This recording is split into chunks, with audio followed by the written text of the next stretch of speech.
You ask Tiger to solve. This deals with linear equations with one unknown. The final result is y equals 7/5. Let's solve it step by step. Group all constants on the right side of the equation. Add 7/8 to both sides. Combine the fractions. Combine the numerators. Reduce the zero numerator. Simplify the arithmetic.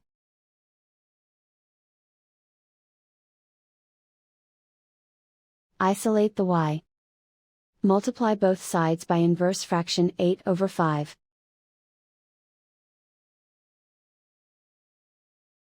Group like terms.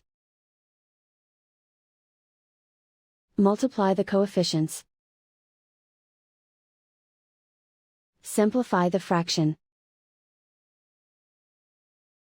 Multiply the fractions. Simplify the arithmetic.